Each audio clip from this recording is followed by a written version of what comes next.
So I'm so excited to announce our final presenter of the day. Her presentations are always really, really incredible. She is a speaker, author, consultant, and an activist educator with over 15 years experience working in higher education. She has served as director of the Vanderbilt University Project Safe Center for Sexual Misconduct Prevention and Response since its founding in 2014.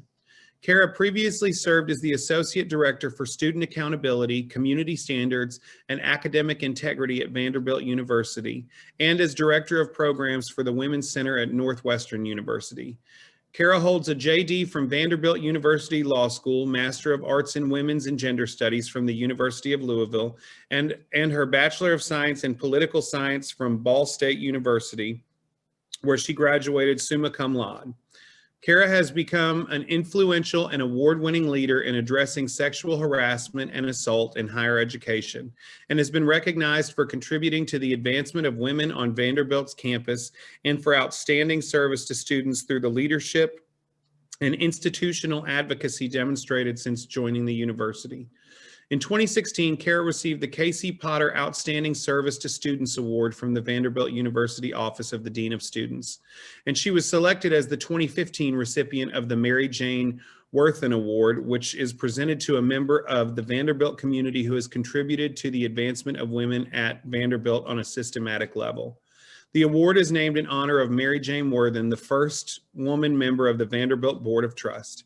Cara previously served as a writer in residence for Miss JD, a nonprofit, nonpartisan organization dedicated to the success of aspiring and early career women lawyers and home to the National Women's Law Students Association, and was recognized by Miss JD during their Miss JD Honors in March 2015 as the recipient of the Road Less Traveled Award, given to those who attain prominence and make a contribution to their community by utilizing their law degree in a non-traditional legal career. In 2010, she was recognized as a graduate of the last decade by Ball State University. Cara serves as a senior lecturer in the Vanderbilt University College of Arts and Science within the Gender and Sexuality Studies Department, for which she teaches the seminar on gender and violence. From 2019 to 2021, she served as the co-chair of Vanderbilt's Women's Staff's Advancement and Equity Council, and currently serves on the board of Stop Sexual Assault in Schools and the Swan Center for Advocacy. She is a frequent speaker and facilitator on gender equity and women's empowerment. Cara is the author of Drowning in Timidity, Women Politeness, and the Power of Assertive Living, and has contributed chapters to various books and publication, including The Future Female Leader, Preparing Girls and Women to Leader the World, The Female Code, a woman's book for empowerment and confidence, and the forthcoming anthology, The Professional Woman, Pivoting to the New Normal. And it is my honor and pleasure to present her presentation is called #MeToo and the Opioid-Sexual Assault Connection. So everyone, please give it up for Miss Cara Tuttle Bell. Thank you so much. That bio goes way back, but that's very nice to hear. What a warm welcome. I'm going to go ahead and share my screen so that we can go through a few slides today. And so that introduction really tells you how I'm coming to the issue.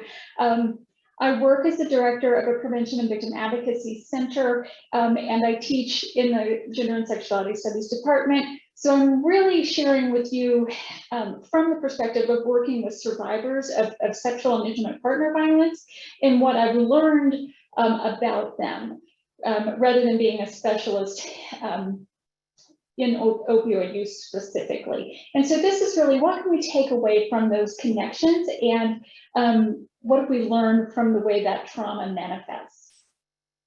So as you can see, and I believe had some advance notice, I am going to discuss sexual violence today, although more as an overview of data. I'm not going to go into graphic descriptions of any incidents. but this can still be tough for people to listen to and to talk about. So do whatever you need to do to take care of yourselves during today's presentation. I put some hotline information on there, a national hotline. There's also online chat support from RAIN, and a Tennessee resource is the Sexual Assault Center, who also has a 24-hour hotline. That number is 1-866-811-7473. Just one note on terminology, because I am coming to you from higher education, and we typically use the term sexual assault instead of the criminal justice terms of sexual battery and rape. And to be clear, when I say sexual assault, I'm referring to both sexual assault contact offenses and those penetration-based offenses, which are also crimes. So I sometimes get that question, why am I not calling it rape? So much in the university setting, we're dealing with university policy, and we may or may not be involving law enforcement in a response. And so the terminology is somewhat interchangeable, but I'd just like to be clear up front about that. Also, April is Sexual Assault Awareness Month, in case you don't know. So I'm really happy to have the privilege to talk to you this opportunity during early April. It's also why I'm wearing teal. You'll see lots of teal in April, which is the observant color for this issue and cause and month. As it notes, there are several pathways into this connection between sexual assault and intra-partner violence and opioid use or misuse. Here is a sampling of a growing body of evidence. So we have lots of strong evidence. We've been building this field out in terms of academic research for several decades now. And we've learned a lot since attention began being paid to these issues as worthy of scientific study.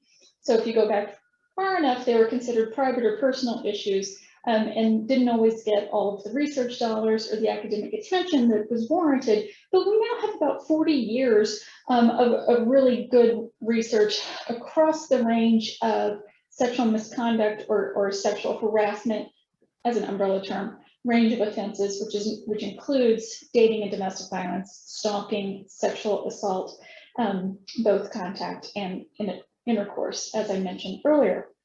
And so here, are some takeaways. If you've seen me talk before, this was actually the last slide, the last time I talked to this group.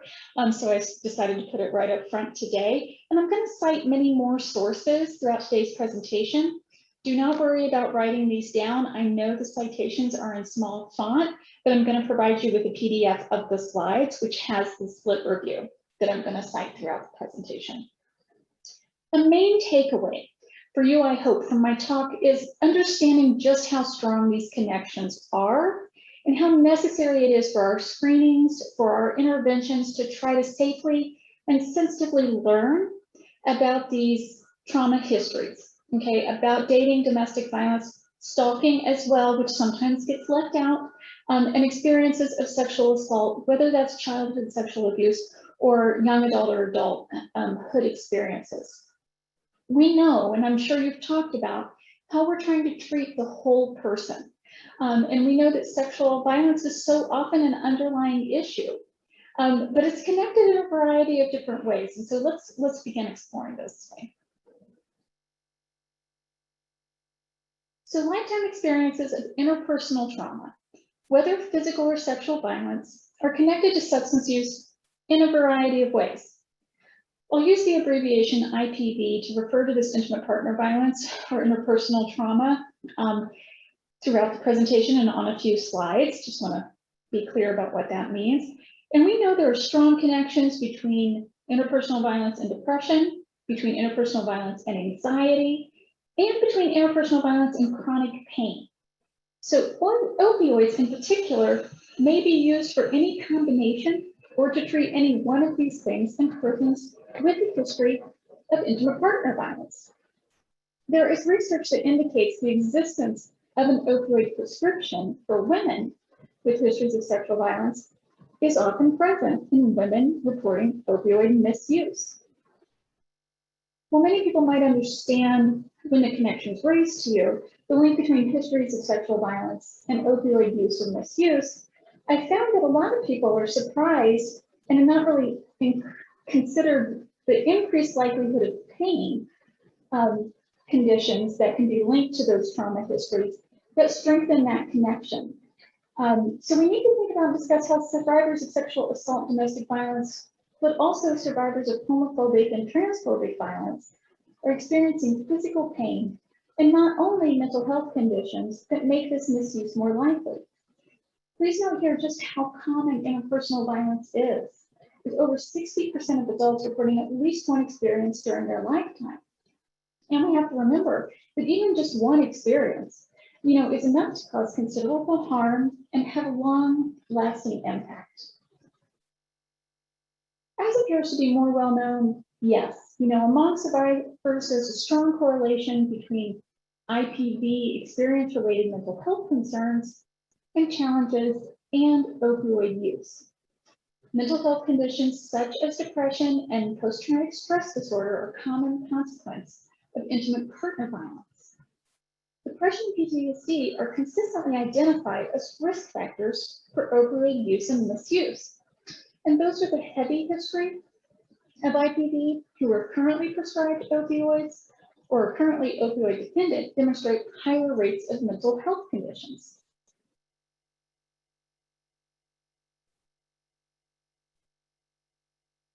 So many studies cannot actually determine if the increased stress causes the increased pain intensity, or if increased stress is the result of higher pain intensity. And sometimes the IPV occurs first, and sometimes the opioid misuse increases the risk of violence, and sometimes they occur simultaneously. IPV may contribute to mental health conditions which increase the risk of opioid use and dependency, or IPV may contribute to pain which leads to opioid use, which exacerbates the mental health conditions. So depending on your role, this chicken or egg problem may not actually matter. Okay, it's an interesting research question, yes, and researchers continue to work on it. But if you're a survivor, or if you work with survivors or you're a service provider, I urge you to not get too hung up on which happens first, because the origination does not necessarily change the care, the plans, and the interventions that survivors and opioid users typically need.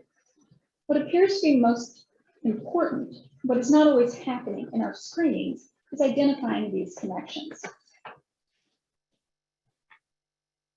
As noted, in recent slides, recent experiences of abuse matter, and that may speak to a heightened urgency around interventions, treatment, and concerns. It may speak to an increase in any substance use over the past 30 days. So you might have this concern and these raised concerns for those with whom you work. Among those prescribed opioids, the more severe psychiatric symptoms, such as depression, anxiety, hallucinations, violent behavior, suicidal ideation, were 5 times more likely to report recent experiences of abuse. And in peak times of an abuse cycle, understandably, the reports of severe psychological distress are routinely reported. And this connection is stronger or more likely to be reported among those who identify as women. Now, stress, we know matters. We've talked a lot about stress in a lot of ways over the years. Depending on our role, we may have to triage our day. You have to triage your meetings, you have to triage our clients. This is the reality of working with survivors. It's the reality of working with humans. So I just want to remind those of us here today also not to overlook those who may be enduring longer periods of stress, even that lower level stress, or less urgent psychological distress, because those cumulative effects of stress can land us in the same situation with the same severity of symptoms and the same likelihood and increase in substance use. Even after and long after the abuse or trauma is over, the body's physiological response often remains elevated. People remain on high alert. This is not just skepticism or being jaded, although they may describe themselves this way. Okay, they have learned from experience. But the body has been fighting off attacks, sometimes unpredictable attacks. So fight or flight often remains triggered.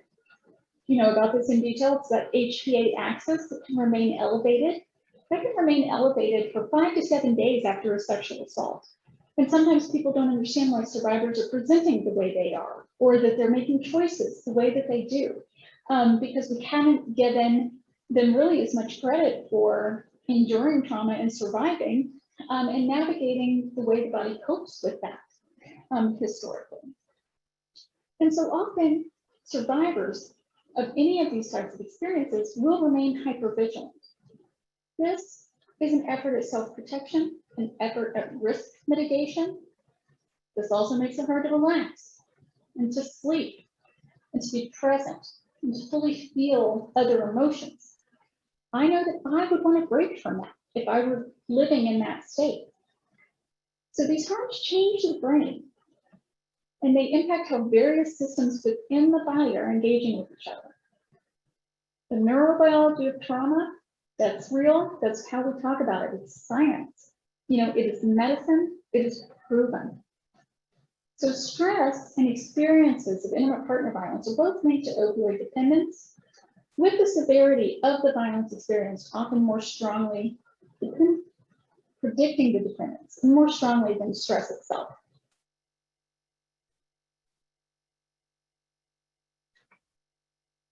As with many other issues and conditions, early lifetime exposure and cumulative exposure both strengthen those effects that we see.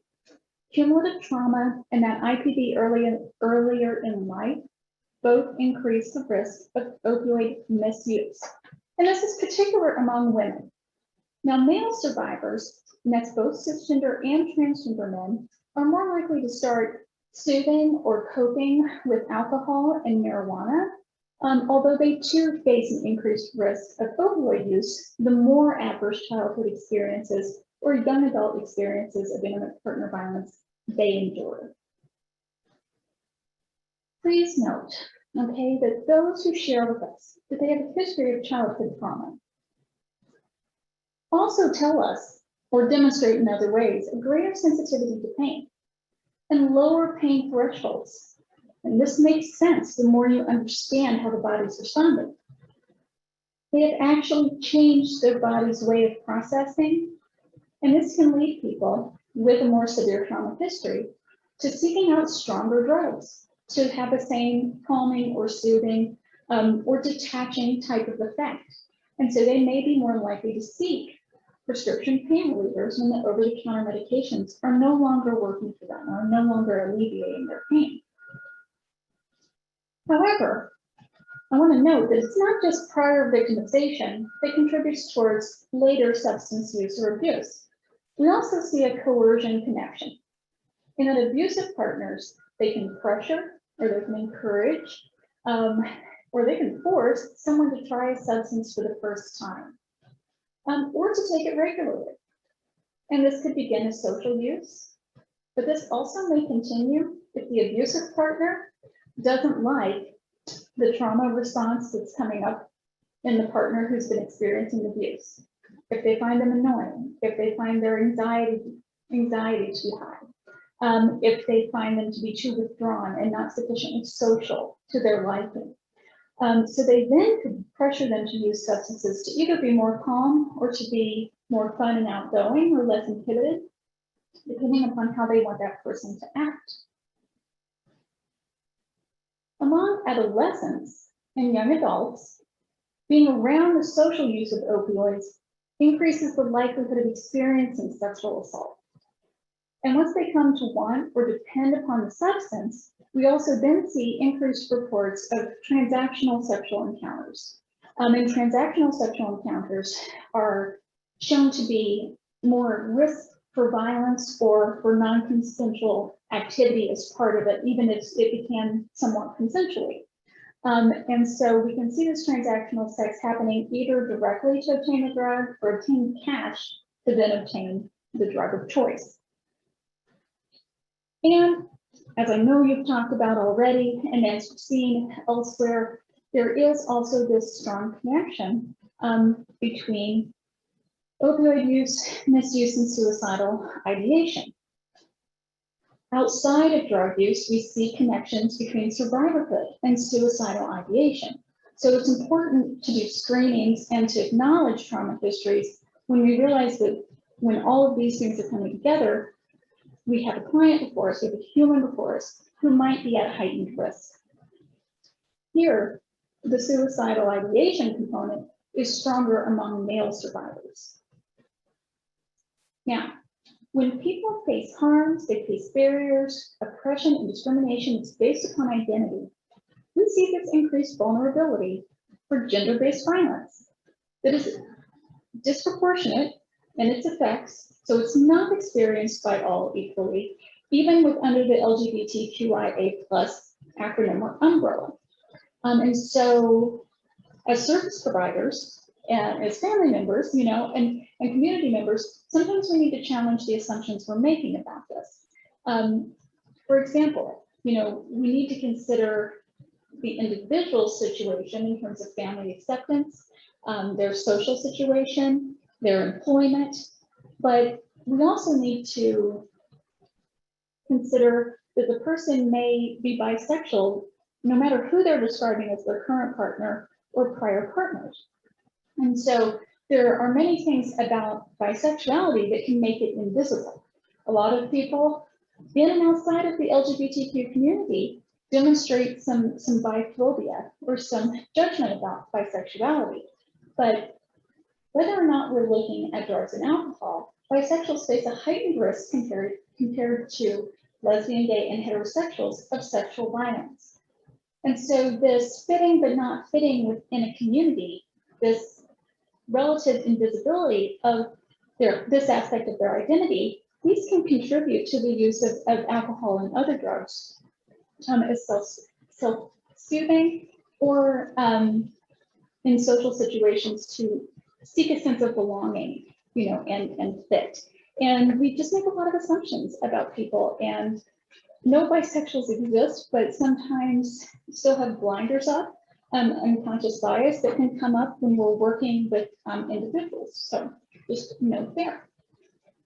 We also must acknowledge just how much harm our transgender, genderqueer, and gender non-conforming friends and family members, community members are experiencing. This is crucial for understanding how their substance abuse is impacted by a lifetime of stress, of stigma, and discrimination. Some trans people have had gender-affirming surgeries, and depending on when and where that care was provided, if follow-up care was available, they too then might have an increased likelihood for chronic pain conditions. And depending on the life cycle and of experiences of harm, oppression, discrimination, and pain, and sexual violence, which trans, genderqueer, and gender non-conforming people face the highest risk that we often see. Case in some places, high as 1 in 2 individuals in a community facing a risk of sexual violence. Then what makes sense to us is the increased seeking of pain medications that can soothe that pain. And so they're often seeking stronger substances over the lifespan.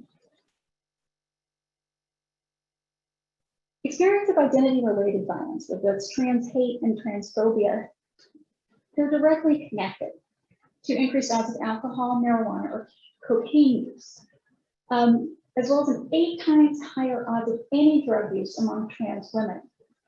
We're seeing optimistic findings, though, when we are treating these things concurrently. So when we're treating both the drug use and the PTSD, we're acknowledging the alcohol consumption and their survivorhood, we're seeing better results.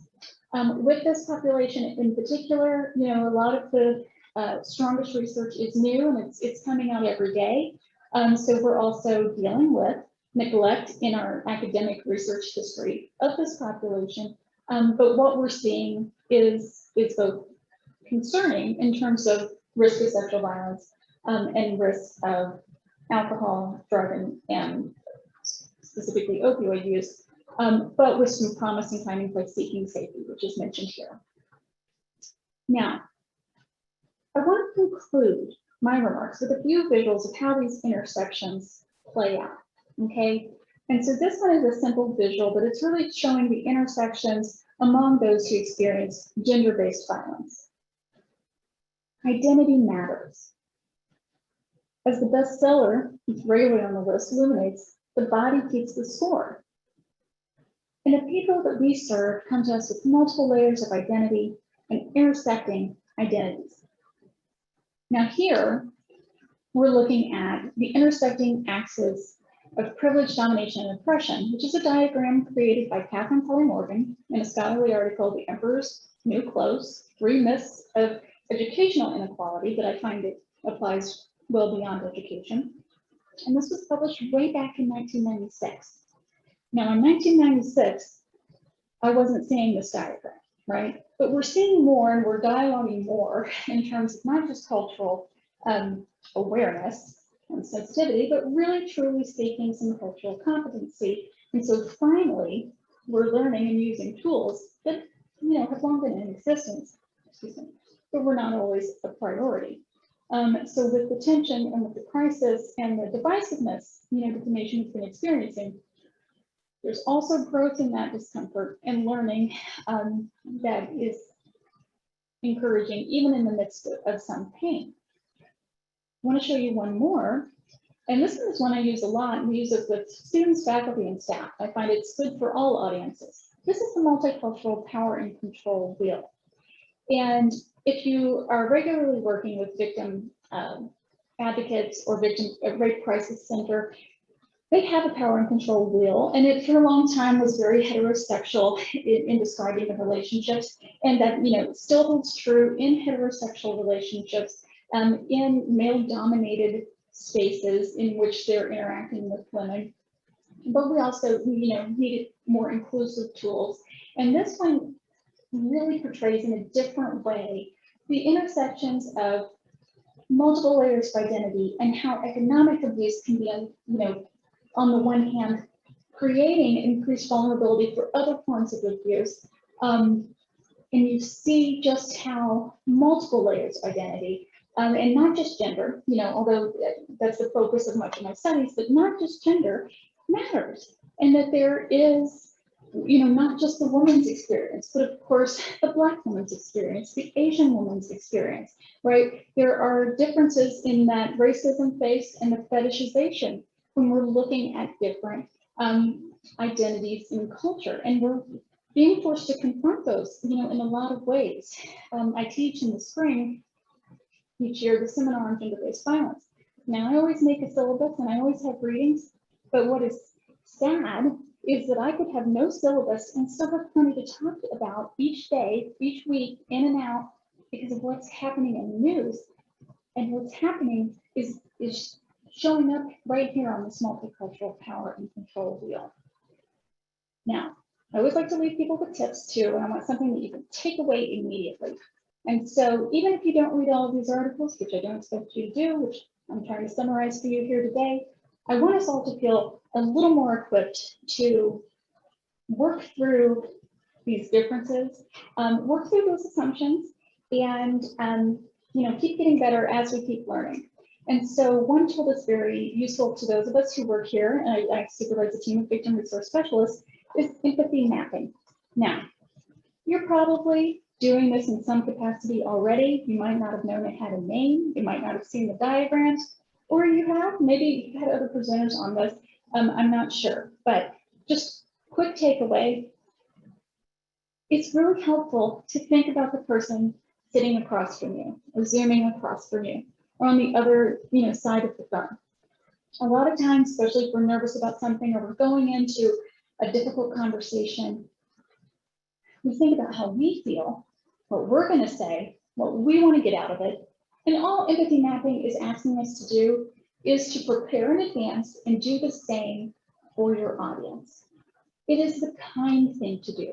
It helps us address unconscious bias. It can help you confront some conscious bias.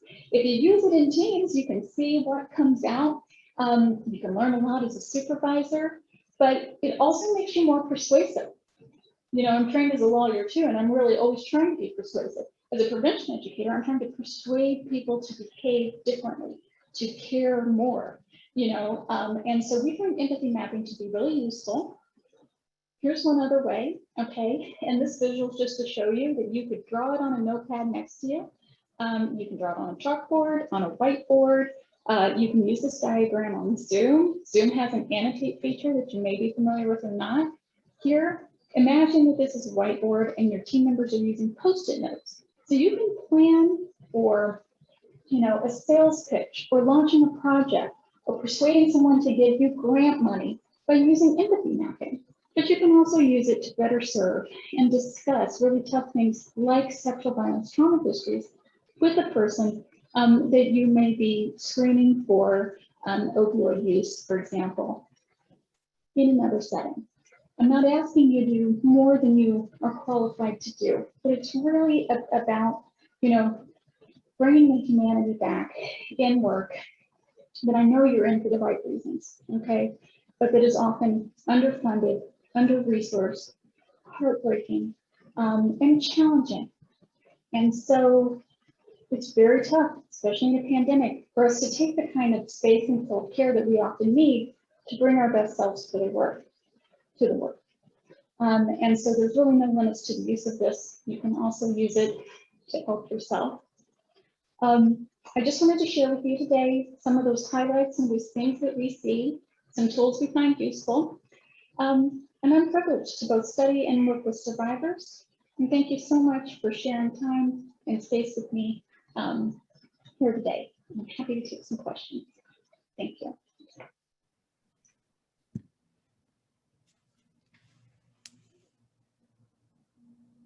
All right, I'm here, but I don't see me. Ah, there we go. Cara, wow, thank you so much. I really always enjoy your presentations. They are really amazing. You are a really gifted speaker.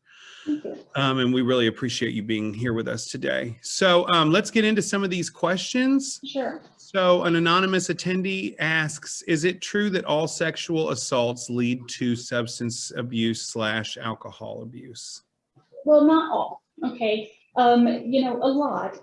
I would say, without having a citation, which maybe I'm the only one who cares about as an expert, but like right in hand, I would say 50 to 60%. We do, because alcohol is so available. It's not necessarily that anyone prefers it to another substance, but it's readily available, often with lower consequences. So depending on a person's prior history of use or not, or age, they may choose alcohol as a coping mechanism. But I'll tell you what I see, although I'm working with a particular audience more often than not on a college campus, I'm working with a lot of student survivors. If alcohol consumption, and often it's like well beyond 3 standard ranks, we're usually seeing concerning consumption levels. They often do take a break then, right? So they're afraid to drink again because of what happened to them. So we can have it depends on a lot of the other factors, whether or not they then resort to alcohol consumption to numb some of the trauma and anxiety that they're feeling. So if you're working with survivors or you're concerned about friends and family, I'm always advising people to look for the change in behavior. And I'm not so concerned, that may sound strange, but I'm not so concerned about the short-term coping mechanism. I'm more concerned in the long term. Does it become a problem? Is it putting them at additional risk? Have we gone into dependency? Because we want to acknowledge the trauma. We don't want people to just have to and tough it out, which I hear a lot, just keep on going and act as if everything's fine. So I'm not concerned if the person who's normally put together spends a few weeks in sweats and doesn't take a shower very often. I'm concerned if 6 to 8 weeks later, they're still not doing that. If it's evolved into not getting out of bed. So watch for those changes in behavior and changes in consumption of alcohol with an eye towards, are we doing it safely? Because I do have survivors who might want to have a girls' night on a Friday, and get drunk to have a sense of relief, but they're doing it in a contained setting where they don't think that they're facing the same risks of violence as their experience. And again, that's less concerning than if you see excessive consumption paired with hypersexualization, which would also be normal. Oftentimes the survivor is trying to regain a sense of control over their sex life and doesn't want to never engage sexually again. So that combo can be concerning. But you can always take a second look, right? You don't have to react strongly to the first time you're concerned. I would urge you to be a good bystander, a good human, and make sure that they get home okay if it's happening somewhere, you know, out and about where they could face risk.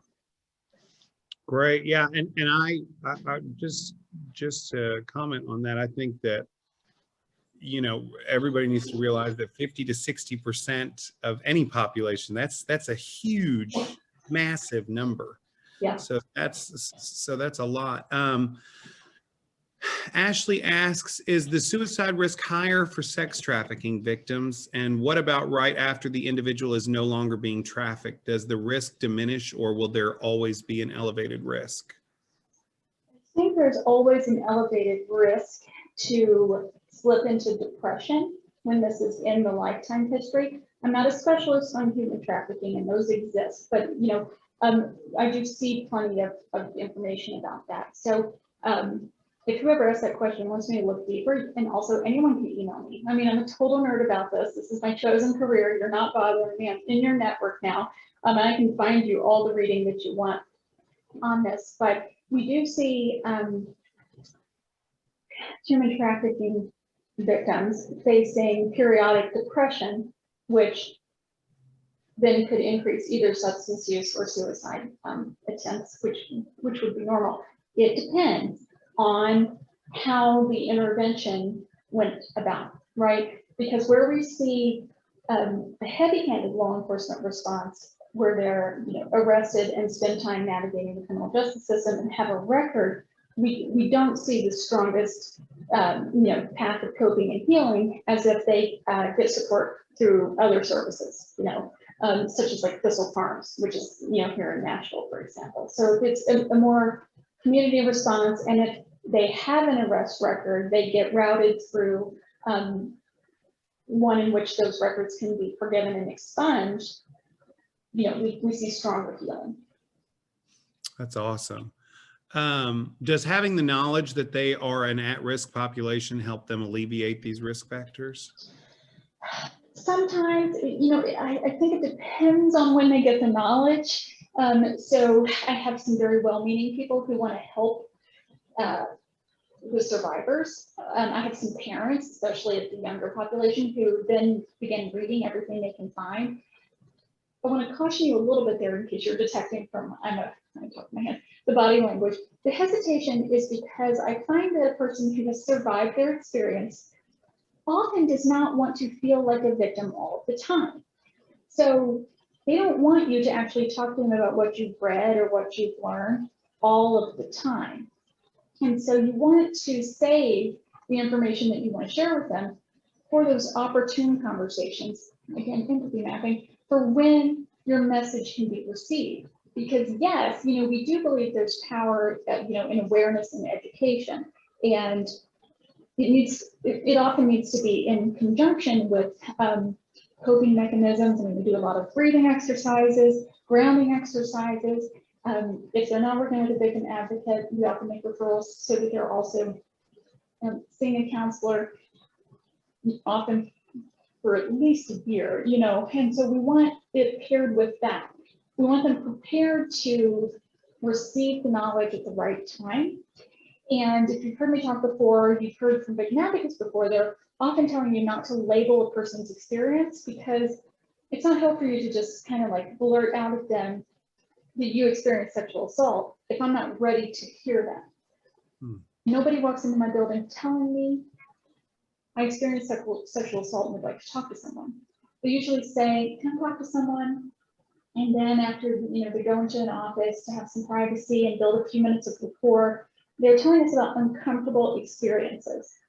So you, assuming, reading and learning and knowing things as you sit here, at least distanced from harm. I mean, I know there's got to be, in an audience of 200 and some people, I know there are many, many survivors on the call. And so we're often tempted to share our own history with them, but I'd say that kind of the disclosure is not the best time. That solidarity can be crucial. Your information, what worked for you, can be crucial, but it's often not best delivered at the time that the person is initially disclosing to you. But yes, when the immediate crisis or period of psychological distress has passed, then we want to began incorporating education so that the person can hopefully make as best choices as possible. I mean, prevention is possible, but not in all spaces all the time. You know, I mean, I want to very carefully avoid victim blaming so that they engage in the risk reduction that they can. Because we do also see serial victimization is very common, you know, among survivors. So we want to learn new skills to reduce the risk, but we also don't want it coming out as you didn't do these things, you know, something was wrong with you and now you're coping in the wrong way. So just really sensitively package and then time those conversations. Thank you so much. What are some ways that students can help and bring awareness? So students are great. You know, like I go everywhere I'm asked to go, but at this point on the college campus, I'm their 43-year-old sexual assault prevention lady, okay? Even when they're polite, plenty of students think I'm too old to get it, you know? So I try to send my younger team members to certain audiences just to be more effective. But peer-to-peer norm setting and education, I mean, that's where the power is, you know? So I try to create buy-in in those audiences and use peer education where it's useful, okay? So I don't use peer education on details of our sexual misconduct policy, right? On like implementing or complying with Title IX on the college campus. That's a little too tricky and prone to legal liability, but can they talk to each other about how to ask for consent? Definitely. Would they rather talk to each other than have me tell them how to navigate their sexual activity?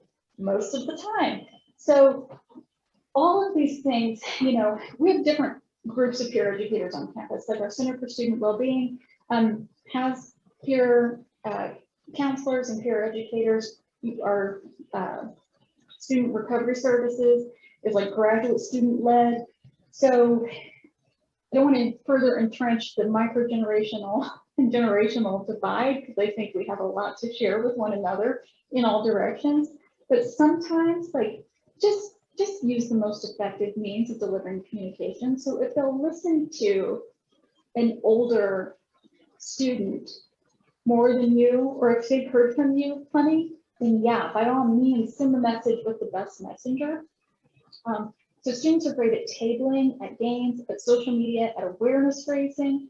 And then when they need the academic, you know, lecture or citations or authority or expertise or someone to like resolve what they're disagreeing about, you know, then we can come in and supplement those efforts there. Are there any, is there assistance or resources for same-sex sexual violence? Yes, yes. I mean, this is something, oh, I've got some behind me, but, and I'll send them to you too. So even when I started in this role in 2014, it was difficult to find products to buy. And I'm sitting here at a campus that has resources, right? So I'm really lucky, like I'm trying to buy things. And the market was terribly heterosexist, you know, and also just assuming that anything I would need is addressing the like fraternity party, male against female type of violence. I'm proud to say, I'm glad to say in 7 years that we have so many more books, videos, you know, I've got Q&A wheel behind me, screening tools, power and control wheels, you know, definitely people have sprung into action and tried to address those gaps. And now we have a wealth of resources and they just keep getting better. That's amazing. Yeah. Are you seeing more research that includes non-binary activities, or is that still a group that's left out of academic research? You know, it's easier. Yes, I'm seeing more and a lot quick, right? You know, more every day. College campuses have been doing campus climate surveys. We were required to during the Obama administration. So many schools did their first one in 2014 or 15. But now we've got like 2 cycles because most schools are doing them every 2 to 4 years, depending on the school. But so we had in my institution a 2015 survey instrument and a 2019 survey instrument. Okay, and so there are plenty of questions where the transgender, genderqueer, and gender nonconforming students are always grouped together, but they're not always grouped with LGBTQIA+, because we have gotten far enough to know that there are differences in lesbian experiences of sexual violence, in gay men's experiences of sexual violence, and then this population. But this population tends to self-identify in very small numbers, so we can't always use all the data we get. Companies, colleges, universities, they're very careful not to try to identify who answered what question. And even if you have thousands of students, if you only have 6 people identifying as transgender, genderqueer, gender non-binary, there is some concern that someone at your institution usually has that information, right? Even at row level data. And more, these research projects are getting approved too. So more to come. You know, there are plenty of people who want to do it. They have to be in places where it is supported and funded. So there are those lingering effects of past determination that absolutely impact the ability to do this research. But scholar.google, you know, is your friend. That's a thing that exists in case you don't know. And a lot of that is publicly available and doesn't require having a school email to see things. And that's where you can safely click on the side and say 2017, you know, to present, because a lot of it is very, very resource rich. But back to what I was saying, the college and university campus climate surveys, campus climate on sexual misconduct or sexual harassment, did ask those questions. And many schools use the same instrument. So we're producing now not only your organization level response, but with 33, you know, schools using the same instrument, we have a pretty good national data set on college students, right? At least that has come out in recent years. And so probably within certain fields, you can look and find similar information. You may not have longitudinal data, you know, but we're building it. But we're learning a lot every time we do the surveys. All right, thank you. And we've got time for one more question. Besides PTSD and depression, are there any other main mental health conditions that are identified as opioid risk factors that tie in with IPV? Aside from what, PTSD and depression? Uh-huh. So, you know, anxiety over a period of time and insomnia that may be caused by this, but both anxiety and insomnia, the longer they go on, will show up, you know, and will show up in the same studies that I've cited, will show up in your screenings with clients. Insomnia over a period of days is brutal, you know, and if people don't experience, it's like if you have family members who don't experience insomnia, people make light of it, but that many days without sleep, okay, sleep is so crucial to survivors of intimate partner violence. Sleep is crucial on the front end to the brain encoding the memory and putting together better narratives. Okay, I could go on a whole aside on why so many cases were dismissed or considered unfounded in prior years. And it's because when you interview or you screen people at the time of trauma or in the immediate aftermath of trauma, the brain is just not ready to kick back in and put that in a nice little package, right? Not in a chronological package. And so sleep is crucially important during finals. Okay, so here on campus, when we're in our finals exam period, my office sees clients from yesteryear, right, who are having a resurgence of anxiety and depression and sleep problems that are compounded, right, because they're not only going through final exam periods as a college student, but as survivors. And so we're always been worried about the day of the last final because they want to let off some steam. So then I have alcohol consumption on top of survivorhood, on top of sleep problems, you know, and so I would say that look for those life cycles where these can be compounding health issues, which even they could be a short-term concern for people. I mean, it's like finals is really only a week or 2 weeks in student land, but we have so many alcohol and drug use incidents in this 2-week period that are really, you know, the easiest part is worrying about them going to student conduct. We're worried about their health and well-being and survival. Right. Cara, I cannot thank you enough. What an amazing presentation. It was really informative and incredible. Thank you so much for being here, seriously. Very happy to be